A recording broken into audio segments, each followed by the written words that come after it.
Nasional Republik Indonesia, Bapak Dr. Muhammad Syarif Abdul, MSI. Teman sekalian, ini sebuah kehormatan juga bagi kita, Universitas Brawijaya dan Keamanan, Bapak Ibu pimpinan dan eksekutif hadir, dan juga tentu banyak hal-hal kelemahan yang tadi sudah disampaikan oleh Pak Iwan dalam proses penyelenggaraan. Dan mudah-mudahan Bapak Ibu merasa nyaman dan dilindungi selama kegiatan. Dan ini Pak Iwan tadi, terima kasih banyak Pak Iwan ya. Jadi bekerja dengan keras, ya tanpa bantuan rupiah dari Universitas Brawijaya, luar biasa. Ya, saya merasa bahwa ini sebuah kehormatan Universitas Brawijaya diberi kepercayaan kepada teman-teman nasional ya, terutama dari Forum Perpustakaan Digital Nasional dan juga Kepala Perpustakaan Nasional. Dan kegiatan ini menjadi sangat penting bagaimana Universitas Brawijaya bisa bersinergi dengan Asosiasi Perpustakaan Nasional Indonesia, dan juga bagaimana kemudian melakukan inovasi-inovasi pelayanan sehingga perpustakaan ini menjadi mudah diakses oleh masyarakat Indonesia dengan menggunakan teknologi digital, kira-kira begitu. Relasi dengan Universitas Brawijaya, Pak, sebagai kampus AI dan digital ini terkait dengan digitalisasi perpustakaan. Ya, tentu kita banyak kegiatan-kegiatan dan juga grant-grant yang kita luncurkan untuk melakukan proses digitalisasi. Dulu misalnya untuk Sivitas Akademika yang menulis buku, kita mendapatkan insentif dan grant dengan printed. Tapi sekarang sudah kita open dalam bentuk digital. Harapannya adalah buku-buku itu bisa dinikmati oleh masyarakat Indonesia dengan lebih mudah. Pak, kalau terkait dengan digitalisasi Pak, untuk UB sendiri Pak, berapa besar sih Pak anggaran untuk mungkin digitalisasi di koleksi-koleksi perpus UB Pak? Nah, kalau anggaran nanti Pak Ketua Perpus langsung ya, tapi yang jelas tidak sedikit. Tidak sedikit. Hampir cukup 11 miliar. Cukup banyak gitu kira-kira, dan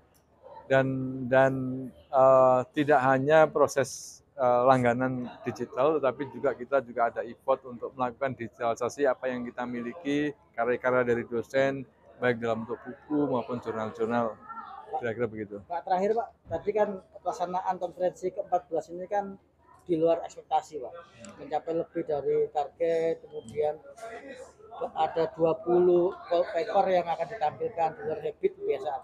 Tanggapannya gimana Pak?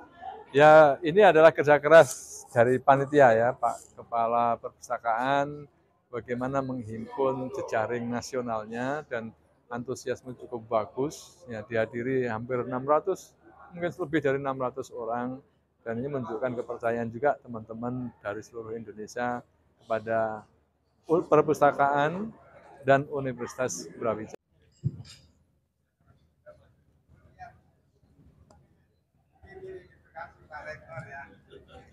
Kita Pancasila ya. Baik, bismillahirrahmanirrahim.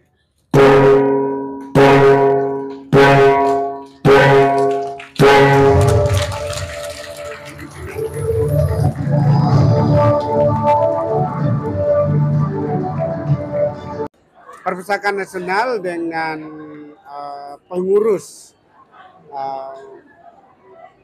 Perpustakaan Digital Indonesia yang lebih dikenal dengan KPDI itu adalah hubungan antara government dan lembaga swasta. Tapi Perpustakaan Nasional ditunjuk sebagai pembina. Acara yang melakukan konferensi perpustakaan digital Indonesia ini adalah bagian untuk mengupdate perkembangan ilmu pengetahuan dan teknologi di satu sisi dan mereview konten-konten digital perpustakaan di Indonesia yang dikoordinir oleh Perpustakaan Nasional. Saat ini Perpustakaan Nasional telah tergabung dengan 3.877 perpustakaan digital dengan memberikan akses kurang lebih 18 juta buku-buku digital, baik jurnal ilmiah internasional maupun buku-buku bahasa Indonesia dalam negeri.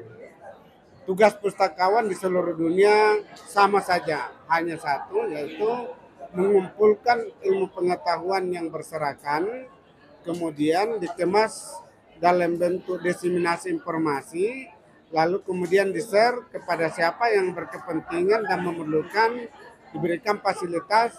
Karena itu beruntung orang-orang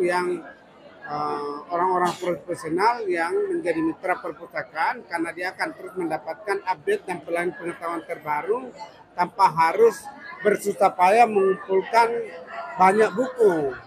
Jadi kepada orang-orang profesional kami sampaikan, jika Bapak dan Ibu membutuhkan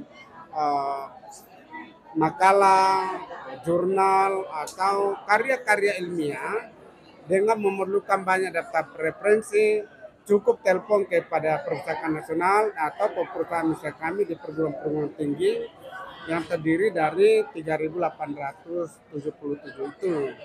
Kami bahkan baru saja merilis, tadi sudah sama-sama dilihat teman-teman wartawan, kita merilis kurang lebih 14 juta buku baru full text, terdiri dari 1.500 judul, 1.500 judul buku-buku yang sudah legal oleh Kemendikbud dan Kemenak, kemudian 1,5 juta buku baru terbit di 2020, 2021, 2023, dan 12 juta jurnal ilmiah. Nah, itu ada Westlaw, ada Camright, ada Tengget, dan Triple I, semua ada dilanggan di perpustakaan sebagaimana arahan Bapak Presiden. Nah, dengan demikian yang ingin kami sampaikan adalah banyak di antara kita, masyarakat Indonesia, yang mengeluh kurang buku. Sebenarnya tidak begitu. Yang ada adalah kurang kesadaran untuk menjadi bagian daripada perpustakaan-perpustakaan yang ada di Indonesia. Misalnya ada masyarakat dari Sulawesi Utara, cukup masuk ke Ultrat, itu sudah terkoneksi. Di Makassar misalnya Unhas, UMI, itu sudah terkoneksi dengan kami, atau UNEM. Kemudian USUM, kemudian dan UGM, Unibrau, ITS, semua sudah terkoneksi. Jadi kita sudah ingin memastikan bahwa perpustakaan ini adalah terbuka untuk umum, siapa saja bisa mengaksesnya. Dan kami selalu mengajak para rektor, Sivitas Akademi, bahwa sebuah universitas itu harus menjadi lembaga pendidikan untuk Indonesia, bukan hanya mahasiswanya dan Sivitas Akademinya, tapi semua rakyat. Karena mandat undang-undang mengatakan siapapun anak bangsa, tugas kita adalah mencerdaskan anak bangsa, mensejahterakan anak bangsa, memperkuat persatuan, dan berjuang untuk ikut dalam percaturan global. Saya kira tidak kurang Bapak Presiden kita bahkan datang di 2 negara yang sedang berperang untuk melaksanakan tugas undang-undang untuk ingin mendamaikan 2 negara dan perang segera berakhir. Saya kira itu ya. Pak, tingkat kesadaran sendiri Pak untuk mengakses koleksi digital ini sejauh ini seperti apa Pak? Ini memang menjadi tren. Jadi generasi Z itu sangat familiar dengan digital. Tapi kalau generasi old itu masih lebih suka buku cetak. Sekali lagi jangan pernah teman-teman media mempertanyakan apa kelebihan dan kekurangan dari masing-masing koleksi cetak, koleksi digital, dan koleksi elektronik, bahkan konten kreator. semua dibutuhkan masyarakat dan tergantung seleranya. Saya sebagai generasi old itu memang lebih suka membaca buku cetak. Tapi generasi di bawah kita itu lebih digital. Nah, itu undang-undangnya mengamanatkan pustaka harus diberikan yang cetak dan digital.